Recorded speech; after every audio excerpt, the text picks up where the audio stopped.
Muito bem, estamos de volta com o Gazeta Entrevista. Olha, mais um assunto interessante para a gente abordar aqui. Eu estou recebendo no Gazeta Entrevista hoje dois convidados. O pastor Josimar Lima, que é presidente da APEC no Acre, que é a Aliança Pro Evangelização das Crianças. É uma instituição que está presente em mais de 180 países, é interdenominacional e faz um trabalho voltado para educar as crianças dentro dos valores cristãos. E recebo também aqui o doutor Guilherme Shelby, que é procurador da República em Brasília atualmente, é escritor, palestrante, professor pós-graduado na área do direito e vem aqui proferir algumas palestras trazido pela APEC, e a gente vai abordar aqui algumas questões relacionadas ao tema da educação infantil, né, da construção desses valores. Muito boa noite, sejam bem-vindos. Boa noite. Boa noite. Então, pastor Josimar, quero começar apresentando essa instituição e esse evento que traz aqui o doutor Guilherme. Muito bem, esse evento ele vai estar acontecendo hoje, sexta-feira, amanhã, no sábado, né? É uma promoção da APEC aqui para as igrejas evangélicas e a todos aqueles interessados no cuidado da criança. E vai ser, então, nesse final de semana, o público-alvo de vocês? Bom, nosso público-alvo, pastores, líderes, pais, pessoal que trabalha na área do direito, da educação, saúde, enfim, todos aqueles que realmente têm um interesse no cuidado da criança estão convidados para estar conosco. Quais serão os temas abordados? O primeiro tema é a desconstrução dos valores nacionais.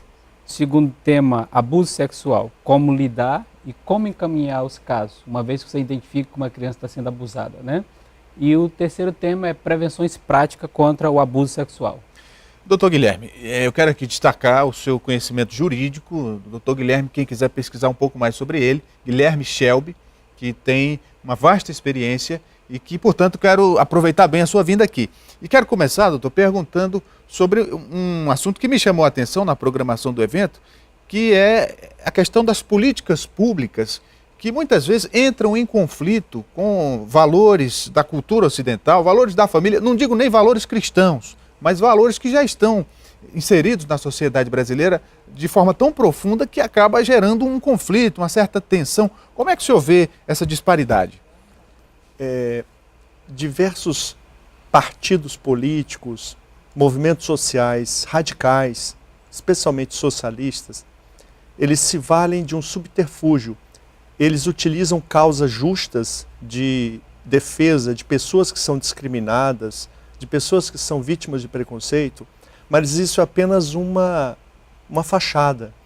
Essas pessoas que sofrem, sejam a discriminação racial, seja a discriminação, o preconceito contra gays, sejam presidiários ou dependentes de droga, eles se tornam apenas uma fachada para que movimentos ideológicos, movimentos partidários, revolucionários, eles se dizem até assim, eles proponham medidas de desconstrução, destruição da família tradicional, da infância, como através da erotização, da pedofilia.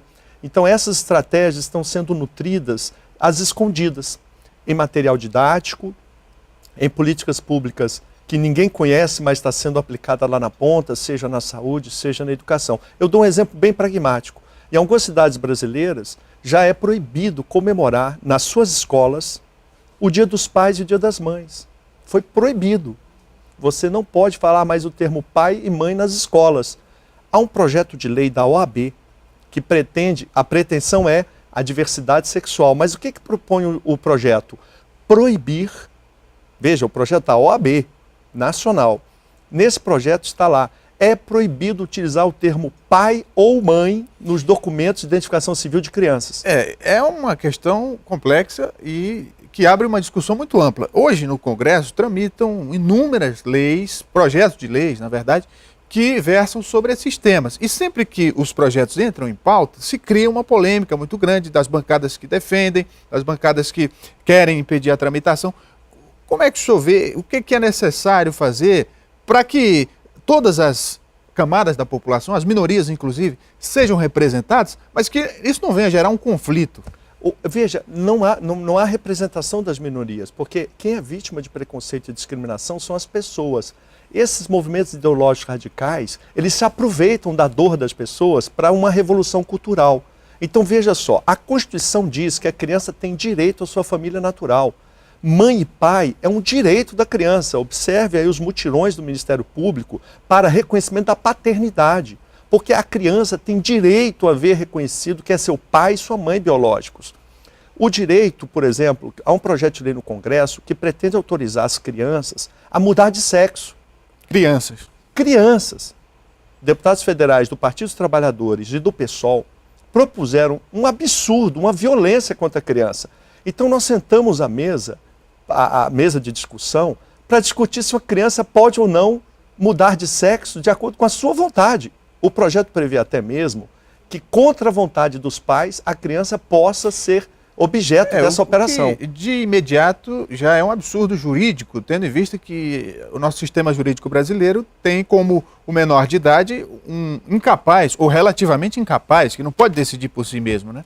Rasga-se não só as leis, a Constituição, como os mandamentos, hoje, consenso da psicologia, que dizem, reconhecem que a criança é um ser frágil psicologicamente, que ela não pode ser colocada para tomar decisões relevantes, porque ela está em desenvolvimento. É a propaganda que diz isso, é o Conselho Federal de Psicologia. Mas em nome de uma política ideológica, rasga-se isso e coloca-se para a criança essa terrível situação, por exemplo, erotização. Materiais didáticos hoje abertamente estimulam a criança a masturbação, contra o que preceitua a Constituição, que é direito dos pais, a formação moral e religiosa dos filhos. Muita coisa que acontece nesse sentido não chega ao conhecimento de toda a população. Exatamente. E como que a sociedade brasileira pode, então, se mobilizar para fiscalizar? Eu não digo que vai impedir ou que vai deixar correr livre, mas que simplesmente esteja fiscalizando para que não seja surpreendida quando a coisa não tem mais jeito, quando o projeto já virou lei. Exatamente. Estão rasgando a Constituição garante que os pais têm direito a que seus filhos tenham a formação moral e religiosa que lhes aprouver. É um direito da família, a formação moral e religiosa dos filhos. O Código Civil diz isso, o Estatuto da Criança diz isso. Rasga-se isso e a educação, os materiais didáticos, aí vem do MEC e Secretarias Estaduais de Educação, rasgam tudo isso e eles colocam pautas morais e sexuais no material didático contra aquilo que a família entende. Então, eles estão abusando, estão sendo delinquentes na formação dos alunos ao colocar uma pauta moral e sexual que cabe à família, de acordo com a Constituição e as leis, essa formação.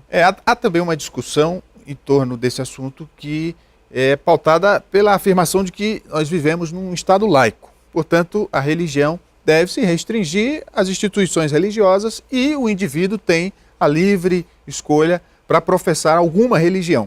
E aí, quando se discute esse tema, naturalmente que se confunde muitas vezes o que é papel do Estado, o que é papel da família, porque hoje no Congresso nós temos a bancada evangélica, né? São os parlamentares que inclusive defendem uma linha de trabalho totalmente voltada a esse segmento. Então, como fazer para deixar o Estado laico, mas discutir isso tudo porque é necessário? Estado laico não é Estado contra religiões. E veja bem, o ateu também é religioso. O direito à liberdade religiosa é o direito de crer e de não crer. O professor que ministra aulas e desestimula e expressamente estimula seus alunos a não ter fé, ele está sendo religioso. Então, a gente acha que o Estado laico é o que não fala de religiões. Não, falar contra a fé ou falar contra religiões também é violar o princípio do Estado laico. Só que isso está acontecendo abertamente. Professores ateus, professores que são contra religiões, eles acham que, como o Estado é laico, eles podem induzir seus alunos a essa sua visão religiosa, que é contra as religiões. E aí a gente chega num ponto que nos remete ao óbvio, que é cada pai e cada mãe procurar educar os seus filhos dentro dos valores que eles acham que são os melhores para a família, né? Sem dúvida, a escola pode, eu acho até que deve participar da formação moral e religiosa dos seus alunos, mas desde que antes tenha a anuência dos pais de seus alunos. É o que exige a Constituição. Nós não podemos confundir a educação moral, que incumbe à família, de acordo com a lei e a Constituição brasileira, da educação, informação e conhecimento. Essa é a atribuição da escola. E isso está sendo confundido hoje.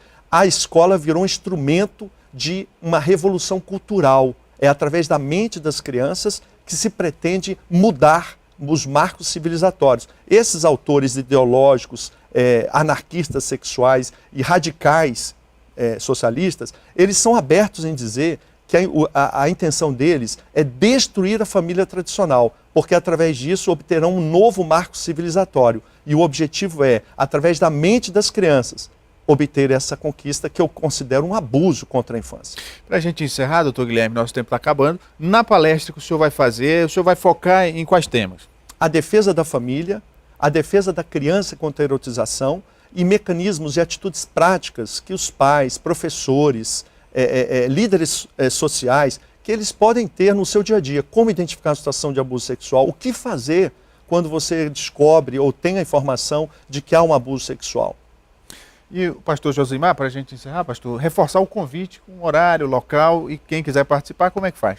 Bom, queremos convidar a população que está em casa, que hoje, à noite, a partir das 19 horas até as 10 da noite, e amanhã, sábado, a partir das 8h30 até o meio-dia, nós estaremos ali no Teatrão e temos convidado a população de Rio Branco para estar conosco. Com certeza será um momento de grande aprendizado e também uma oportunidade de nós contribuirmos para o Acre Solidariedade.